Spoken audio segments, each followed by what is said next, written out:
have fallen in love with Final Fantasy XIV. After 2,000 hours, I decided I wanted to create a video series exploring all of its unique classes. What makes them so special? Why might you want to play them? As you go through the series, I hope it gives you the definitive answer to the question, is this class for me? I'll be addressing in detail each class's strengths and weaknesses, rotations to use as you level up from sub 50 levels all the way to level 80, and all that juicy endgame content as well. My name is Miss Finality, and I'll be your escort as we go through this visual guide of the Everett Vault Paladin tank job.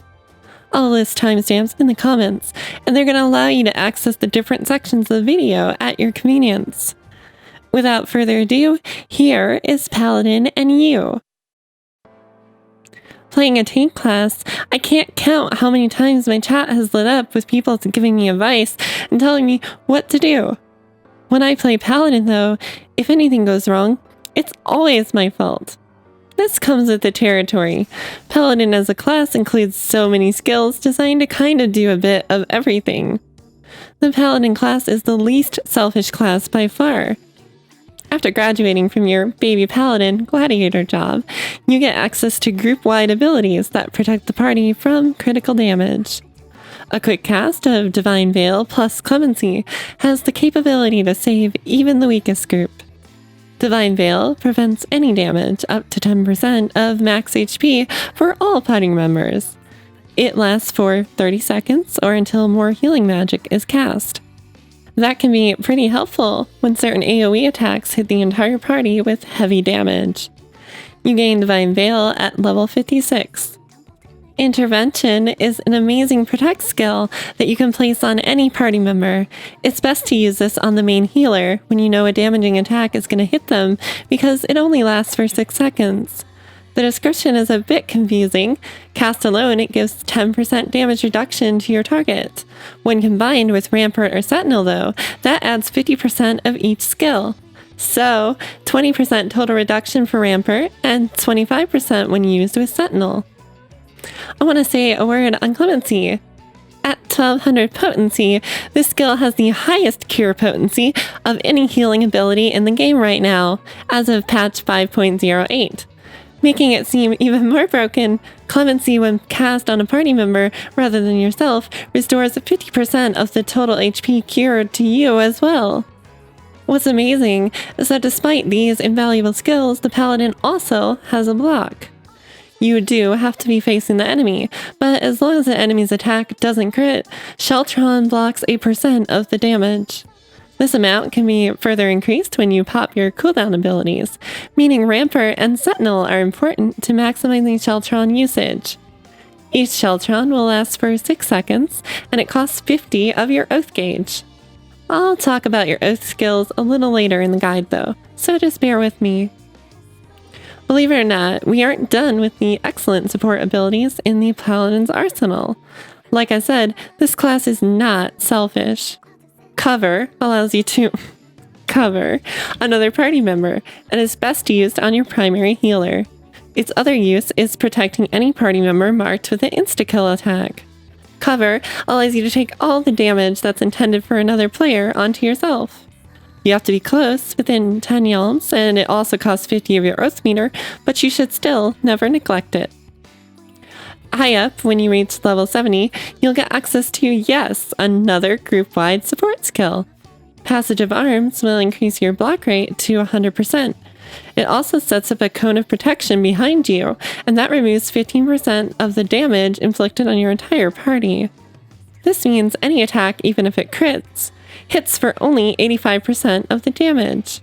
Very important in certain boss fights. The catch is that you cannot move or use any skills for the 18-second duration or until you cancel it. Though, you get some epic angel wings for your trouble.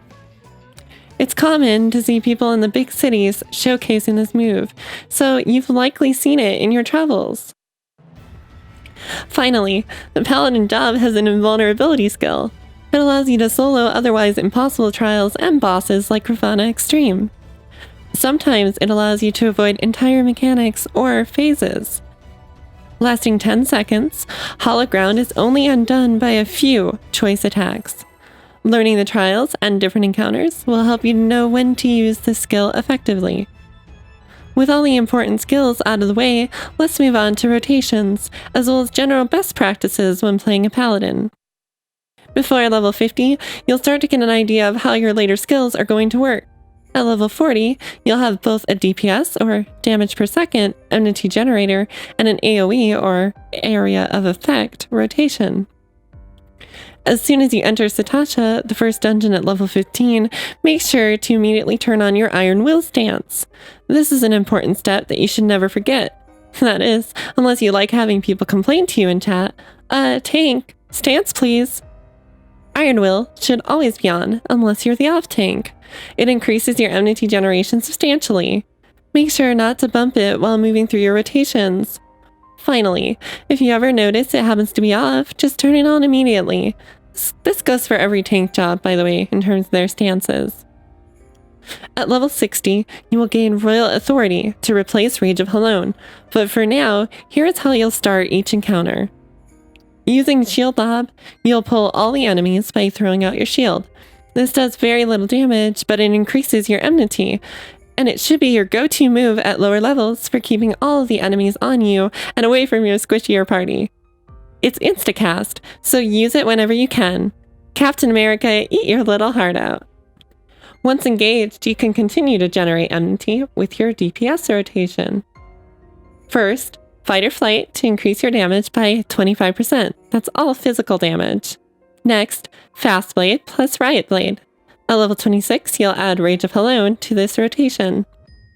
When taking in a group with a competent healer, it's usually safe to pull 3 or more mob groups, meaning that you can weave in a Total Eclipse AoE skill here and there for extra damage against all enemies. This is best used with 5 or more enemies and is weaker than doing single target attacks, so you should keep that in mind.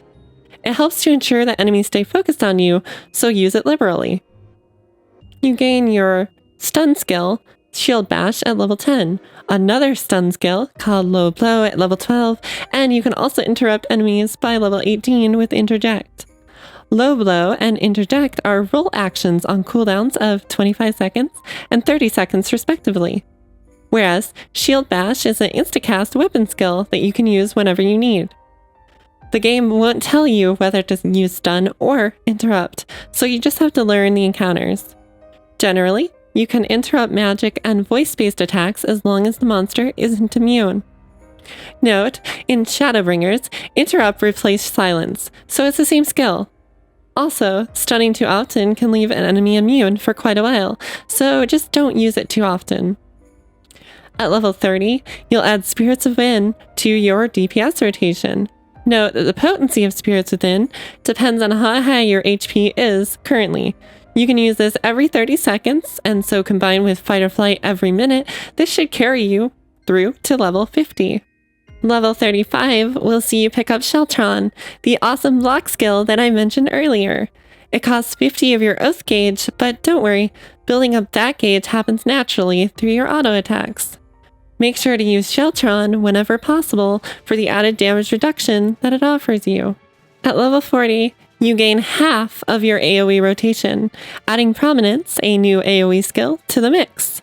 The Total Eclipse plus Prominence skill combo increases Prominence potency from 100 to 220.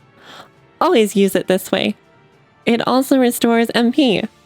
While leveling, make sure to pay attention to heavy damage attacks. Use Rampart and Sentinel right before any damaging attacks. It will really help out your healer, and it will also keep you safe. You should also use Reprisal, which has a 60-second cooldown. It reduces the damage that your target does to you and other party members by 10% for 5 seconds. Invaluable for group-wide AoEs and heavy hitters. If for some reason nothing else is taking the heat off of your party members, back at level 15 you learn something called Provoke. Higher difficulties make ad management more difficult, so this is a skill that you'll need in tight encounters. It causes you to gain even more enmity, but more importantly, it puts you at the top of your target's list. It likely won't come up sub-level 50, but sometimes an attack will pull you in or push you out.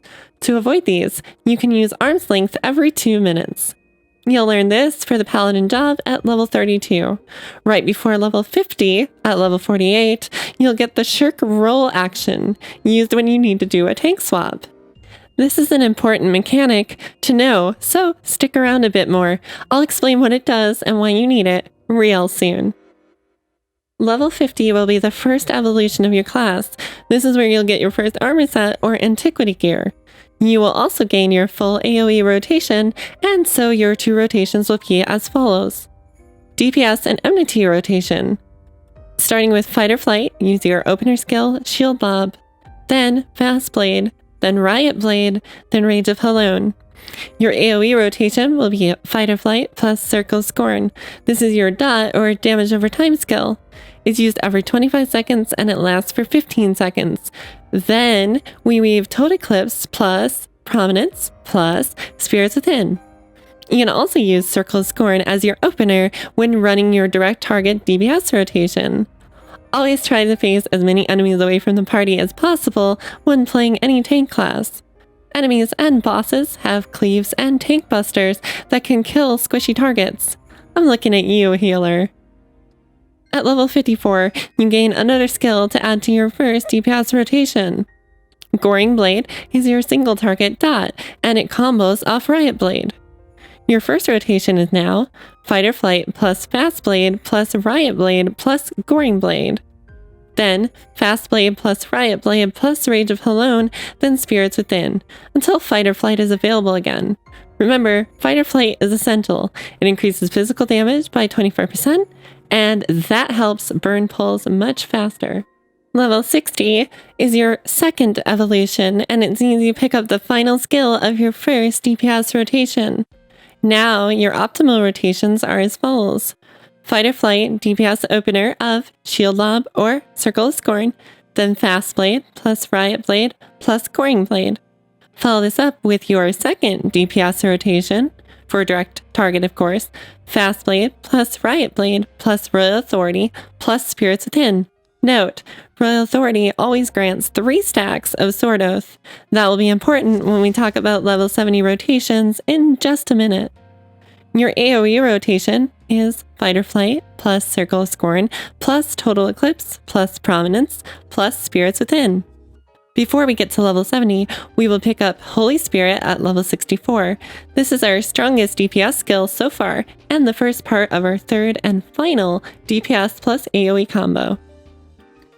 We finally pick up Requiescat, crucial to all rotations and Passage of Arms, the Angel Wing skill. Ooh, pretty! Requiescat does 550 potency, but that decreases as our MP pool lowers. For best results, you should use it at max MP whenever possible. It increases attack and healing magic potency by 50% when above 80% MP, and it lasts for 12 seconds. Sadly, our rotations will remain largely the same at level 70. We will only have added in Holy Spirit and Requiescat. Here are your updated level 70 rotations as of patch 5.08. First, DPS and Enmity Generator, Fight or Flight, plus Shield Lob or Circle of Scorn as openers.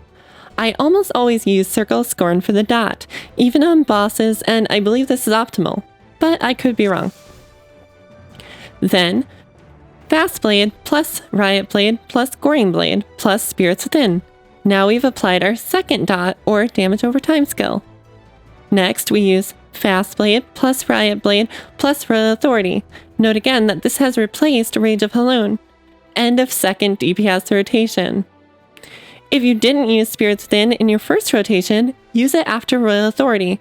You optimally want to use it within your Fight or Flight skill duration due to the increased damage.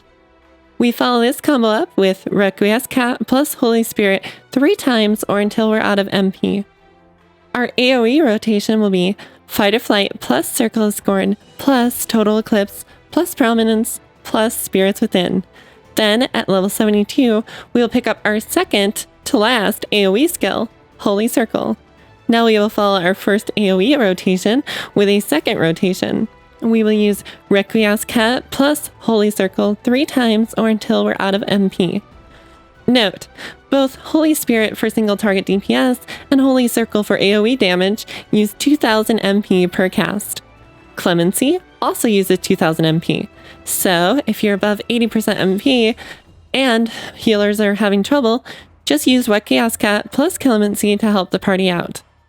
It's not your job as a tank to heal, so this is only advice for drastic situations. At level 74, we're going to pick up Intervene, which will add to our DPS and our AoE rotations. I tend to use both charges at the same time, but I don't know if that's optimal. Let me know if you know in the comments below. You can also use Intervene as an opener if you like, as it causes you to rush your enemies.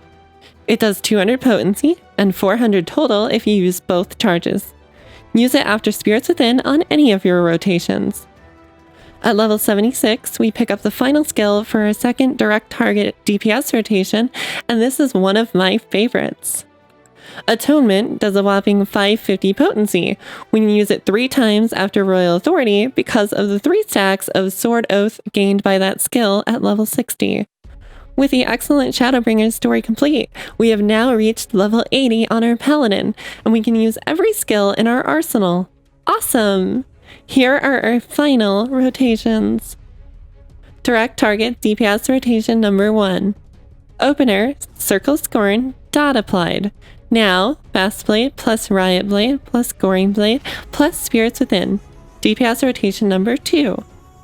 Fighter Flight plus Fast Blade plus Riot Blade plus Royal Authority plus Atonement times 3 plus Intervene twice. Now we follow with DPS rotation number 3. Requiescat, which as of level 78 trait, removes the cast time from all of our spells, then Holy Spirit times 4. Finally, we finish our third rotation with Confiteor, unlocked at level 80, our 80 skill. This is the highest potency AoE skill in this class, but it does more damage than any of our other skills as well. It does an amazing 800 potency combined with the 4 Holy Spirit attacks, 2 of which we had 50% more damage added to. We can deal out some serious damage. This is going to use up all of our MP, so as an alternative rotation, you could instead use Holy Spirit times 3. This allows you a little bit of wiggle room for possible heavy mechanics that you might need to help heal. Our final AoE rotation at level 80 is Fighter Flight plus our opener, Circle of Scorn, plus Total Eclipse, plus Prominence, plus Spirits Within. Then we finish with our second AoE rotation and our heaviest hitting, Requiescat plus Holy Circle times 4 plus Confiteor. Again, for easier MP management, you can also use Holy Circle 3 times. Higher endgame raids and dungeons will have mechanics where you'll need to tank swap. This is going to mean switching from your main tank to off tank. When you're main tank as Paladin, you'll want to drop your Iron Will stance, then target the current off tank and use the roll action Shirk. That will become available to you at level 48 and has a cooldown of 2 minutes or 120 seconds. Make sure that you have not wasted it. Once you need to swap back to the main tank, you will turn on Iron Will and use the roll action Provoke. This will ensure that you end up at the top of the enmity list for whatever boss you're fighting. Now we have our rotations out of the way and we've spoken about off-tanking and tank swaps. Let's talk about why you might want to play Paladin over other classes, including other tanks. First off is its aesthetic. A holy knight with flashy holy magic and shields for the entire team. If you like the idea of controlling the battle and being able to tank immense amounts of damage, soaking up the hardest hitting attacks, juggling large swaths of enemies, wall to wall, Paladin will suit you beautifully. A downside to Paladin is how much utility it actually has. Managing all the support skills could be tiresome or even boring to some players. Please don't pick up the Paladin if you intend to play selfishly. It wasn't designed for this purpose, and your team is not going to be very happy with you. You might ask if this class is top tier. I'm pleased to assure you that as of patch 5.08, Paladin is an S tier class, putting out the most DPS and group-wide support of any tank class in the game. Its rotations and general playstyle are easy to get a hang of. I'd say it's easier than any other class, in fact. making it a very rewarding class. I'm clearly biased, but Paladin is, after all, what I main. Paladin is perfect for beginners, but masterful when played by veterans. Even if your party is down a healer, it has the potential to carry an entire team with its various support skills. It has incredible sustain and the strongest heals, making it the best class to solo the hardest unsync content. You cannot go wrong with Paladin in Final Fantasy XIV. If you did like this video, please let everybody know, and especially me because it means so much to me, by liking the video. Otherwise, you can always dislike it, but that might make me kind of sad. I really hope you're looking forward to my future guides. I currently have 8 characters at level 80, so hopefully I'll be able to do one per week or so, something along those lines, and I'll have them up for you. Let me know any other things that you want to know or need any help with anything like that in the comments, and I'll see what I can do to help. I'm super excited for 5.1 right around the corner, and I'll probably have a few little mini videos on just some of the changes with my guides if they change for 5.1. Subscribe to the channel and ring the bell, because if you don't ring it, then you probably won't hear from me very often, and with those class guides around the corner, you likely do want to hear from me. Also, if you're playing Final Fantasy XIV, I am the temporary leader of my clan on Diabolos, and it is called Her Eternal Reign if you want to look for it, or just comment or message me or whatever, and I'll get to you on that. And as a last thing, please check out my Twitch, which is Miss Finality as well, as I continue to sort of evolve this channel and community around Final Fantasy XIV. Remember, Warrior of Light, the seas part for we alone.